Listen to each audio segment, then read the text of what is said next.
There is a weight that is not made of stone, but of love.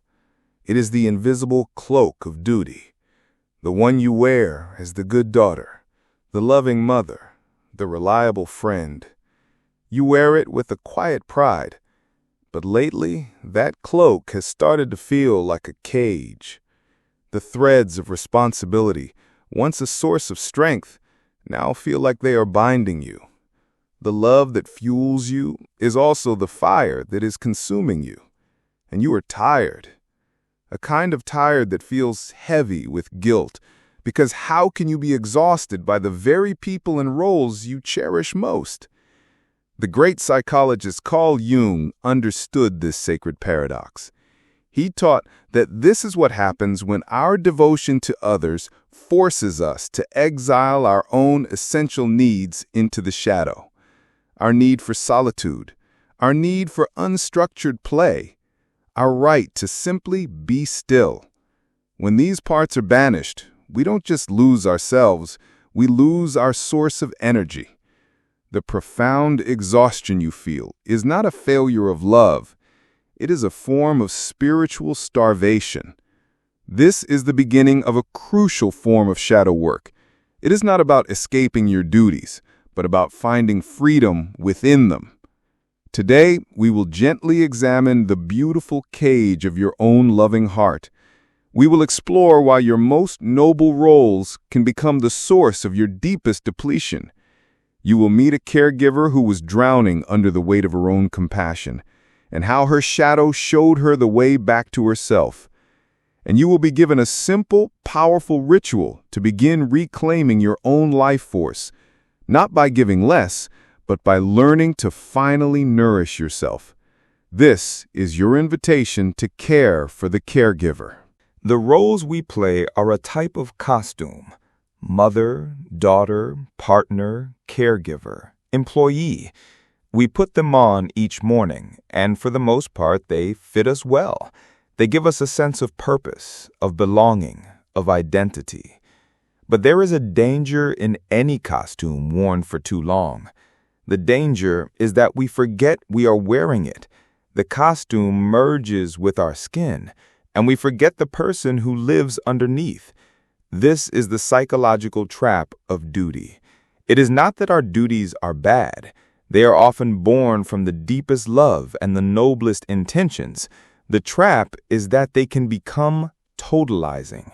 They can consume all the available oxygen in our lives, leaving no room for the parts of us that are not defined by service to others. From a Jungian perspective, this is a crisis of the self.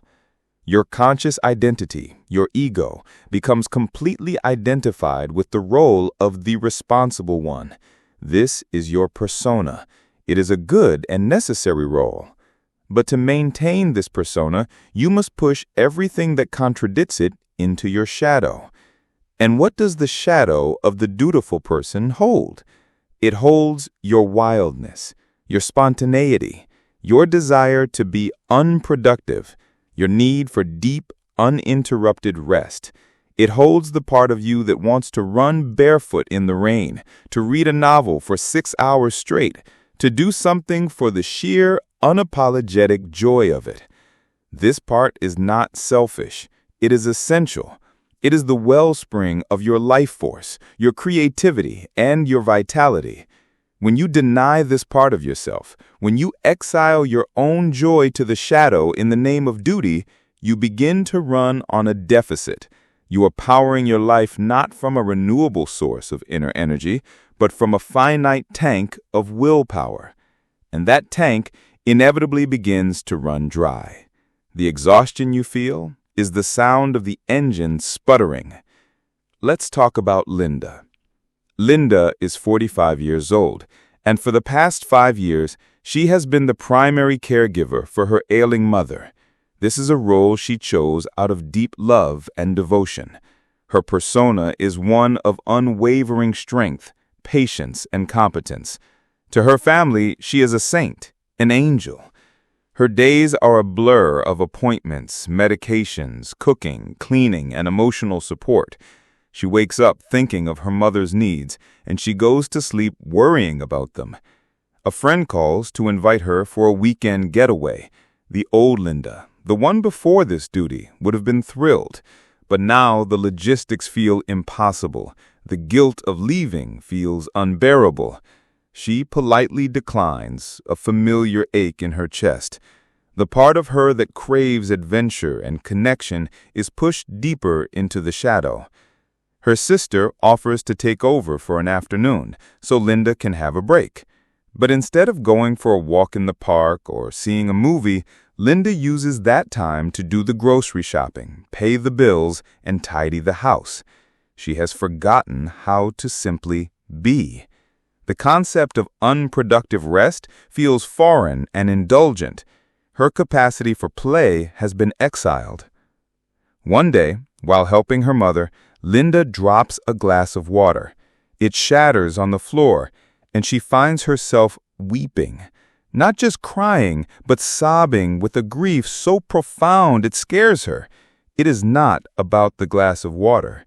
It is about the shattering of her own spirit. It is the accumulated exhaustion of thousands of small sacrifices. It is her shadow finally breaking through the dam of her competence, speaking in the only language it has left, the language of overwhelming grief. What Linda experiences is what Carl Jung would describe as a loss of soul. Her entire psychic energy has been channeled into a single demanding role. She has become one-dimensional.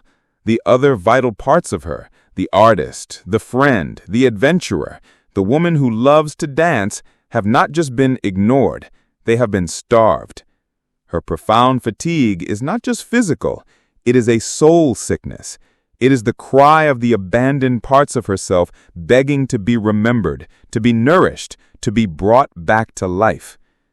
For so many of us, this is the hidden cost of being the good one. We believe that our value lies in our utility to others. We feel that taking time for our own joy is a betrayal of our responsibilities. But this is a dangerous and unsustainable equation. A well that is always giving out, but never being refilled, will eventually run dry, and a dry well is of no use to anyone. The exhaustion you feel from your duties is not a sign that you are failing at them. It is not a sign that you do not love enough. It is a sacred alarm bell. It is a message from your shadow, the keeper of your wholeness. It is telling you that the costume has become too tight. It is telling you that the person underneath is suffocating. And it is inviting you to remember that you are more than your role. You are more than your responsibilities. You are a whole, complex, and beautiful ecosystem that requires light and water and wild, untamed spaces in order to thrive. To remember you are more than your role is the beginning of a homecoming. But it is a homecoming fraught with a powerful and seductive enemy, guilt. The moment you consider taking an hour for yourself, the moment you contemplate a need that is purely your own, the voice of the dutiful one rises up. It says, "That is selfish. Your mother needs you. Your children need you. You do not have time for this." This is the great deception. We have been taught to see our needs and our duties as being in opposition, as if life is a zero-sum game where any energy we give to ourselves is energy stolen from those we love. But this is not how the psyche works. This is not how energy works. Carl Jung spoke of the principle of enantiodromia, the idea that anything pushed to its extreme will inevitably flip into its opposite. A duty pushed to the extreme of self-sacrifice does not become supreme love. It flips into its opposite, resentment, burnout, and a deep soul-level depletion. The most loving, sustainable, and truly generous thing you can do for the people you care for is to not abandon yourself. The work of reclaiming your energy, then, is not an act of selfishness. It is an act of profound responsibility. It is the sacred duty to keep your own well full, so that what you give to others is fresh, living water, not the dust from the bottom of an empty barrel. This is the central purpose of shadow work in the context of duty. It is the process of turning your attention away from the endless needs of the outside world and tuning into the whisper of your own exiled needs. The shadow, in this case, is not dark or monstrous. It is the keeper of your forgotten joy. It is the guardian of your sovereign energy. It is the part of you that remembers what it feels like to be alive, not just of service. So, how do we begin to listen to this part? How do we access its wisdom and its energy? We start by understanding that the shadow speaks a different language. It does not speak in the language of shoulds and musts. It speaks in the language of longing, of impulse, of quiet desire. Let's go back to Linda, the caregiver. Overwhelmed by her grief and exhaustion, she decides to try something radical. She starts a new kind of list, not a to-do list for her mother, but a longing list for herself. At first, it is difficult. Her mind is a blank. The muscle of desire has atrophied. But she persists. One day, she is washing dishes, and she smells the lemon soap. And she remembers with a sudden sharp pang how much she used to love the scent of lemon groves on a holiday in Italy. She writes on her list, "The smell of lemons." Another day, she hears a piece of classical music on the radio, and she remembers the girl she was at 16, who dreamed of learning to play the cello. She writes down, "The sound of a cello." She sees a child in the park, lying on the grass, just watching the clouds, and she feels a deep, inexplicable yearning. She writes, "To do nothing and watch the clouds." This list is not a list of tasks. It is a collection of clues. Each item, the smell of lemons, the sound of a cello, the desire to watch clouds, is a breadcrumb left by her shadow. Each one is a tiny key, forgotten at the bottom of a drawer, that unlocks a room in her own soul that has been sealed off for years. This is the first step in reclaiming your energy. You must first remember what it is that energizes you, not what you think should energize you, but what your soul, in its quietest moments, truly longs for. Your shadow holds this map. It remembers the person you were before the costume of duty became your skin. Once you have these clues, you can begin a new practice, the practice of energetic tithing. Tithing is the concept of giving a small portion, traditionally 10%, to a sacred source. In this shadow work, you are the sacred source. Your duty is to tithe 10% of your energy back to your own soul. This is not about time. It is about intention. If Linda has a rare free afternoon, the old Linda would have used it to catch up on chores. The new Linda, practicing energetic tithing, looks at her longing list. She cannot fly to Italy. She cannot buy a cello. But she can go to the store and buy a single, beautiful lemon. She can take it home, cut it in half, and just sit with it for 5 minutes, inhaling its bright, sharp scent. In that 5 minutes, she is not a caregiver. She is not a daughter. She is a woman connecting with a part of her own forgotten aliveness. This act may seem ridiculously small, trivial even, but in the economy of the soul, it is a revolutionary act. She is signaling to her shadow, "I hear you. I remember. You matter." And the shadow responds by releasing a small, precious trickle of the energy it has been holding for her. She does not feel less tired because she has rested. She feels more alive because she has reconnected. This is the secret that the dutiful person has forgotten. Energy does not just come from rest. True, sustainable energy comes from connection to the authentic, joyful, non-dutiful parts of the self. Your shadow is the guardian of this connection.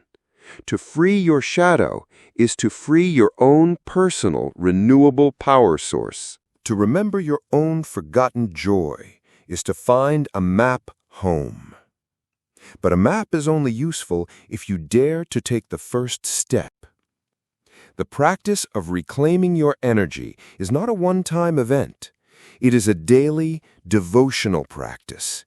It is the conscious choice, over and over again, to tithe a small portion of your life force back to its sacred source, your own soul. This requires a ritual, a way to make this inner commitment a tangible, repeatable act. The following practice is a simple shadow work ritual you can do in less than 5 minutes. I call it the 5-minute sanctuary. It is designed to be a gentle but powerful interruption to the relentless outflow of your energy. It is a moment to consciously plug your own wellspring back into yourself. Here is how it works. At least once a day, perhaps in the morning before the demands begin, or in the middle of the day when you feel your energy start to dip, I invite you to create this sanctuary. The first step is the threshold. Find a quiet space where you can be alone for 5 minutes. Your car, a bathroom, a corner of your office, even just closing your eyes at your desk. Take one deep, conscious breath, and as you exhale, I want you to silently say an invocation, a threshold phrase that signals to your psyche that you are shifting from a state of doing to a state of being. The phrase can be something like, "For these 5 minutes, my only duty is to myself," or, "I now enter the sanctuary of my own being." This is not just a sentence. It is the act of consciously closing the door to the outside world and opening the door to your inner world. The second step is the offering. Once you are inside your sanctuary, I want you to bring to mind one item from your longing list, one of the breadcrumbs your shadow has left for you. It does not have to be a big one. It can be the smallest, most accessible one. The smell of coffee, the color blue, the memory of the ocean. For this step, you are going to give yourself a sensory offering of that longing. You will engage with it, not just think about it. If your longing is for the smell of coffee, you can simply hold a warm mug in your hands and inhale its aroma for a full minute, doing nothing else. If your longing is for the color blue, you can find an image of a deep blue ocean on your phone and just gaze into it, letting the color fill your mind. If your longing is for music, you can put on headphones and listen to 30 seconds of that cello piece with your eyes closed. The key is to give your longing your full, undivided sensory attention. You are feeding your shadow. You are offering a gift to the exiled part of yourself. You are saying with your actions, "I remember you. You are real. Your desires are valid." The third step is the receiving. After your sensory offering, for the final minute or two, I want you to simply sit in stillness. Place a hand on your heart and notice what you feel. Do not search for a specific feeling. Just receive whatever is there. Maybe it is a flicker of warmth. Maybe it is a wave of sadness for how long this part has been ignored. Maybe it is a surprising sense of peace. Maybe, at first, it is nothing at all. That is okay. The practice is not about achieving a certain state. It is about the act of listening. You are creating a space for your inner world to speak back to you. You are learning to receive your own energy. This 5-minute ritual is a radical act of defiance. It is a rebellion against the tyranny of shoulds. It is a quiet protest against the belief that your worth is measured only by what you produce or provide for others. Let's imagine Linda practicing this. Her longing list has the smell of old books on it, a memory from her days as a literature student. In the middle of a stressful afternoon, she takes her 5 minutes. She goes into a quiet room. Her threshold: for these 5 minutes, I am only Linda. Her offering: she takes an old paperback from the shelf. She doesn't read it. She just holds it, closes her eyes, and inhales that dry, dusty, magical scent. She lets the memory of the university library, of a time when her life was her own, wash over her. Her receiving: she puts the book down, places a hand on her heart. A single tear rolls down her cheek. It is a tear of grief, but also of sweet, profound recognition. She feels a little more solid, a little more herself. She has not fixed her mother's illness. She has not added more hours to the day. But she has done something far more important.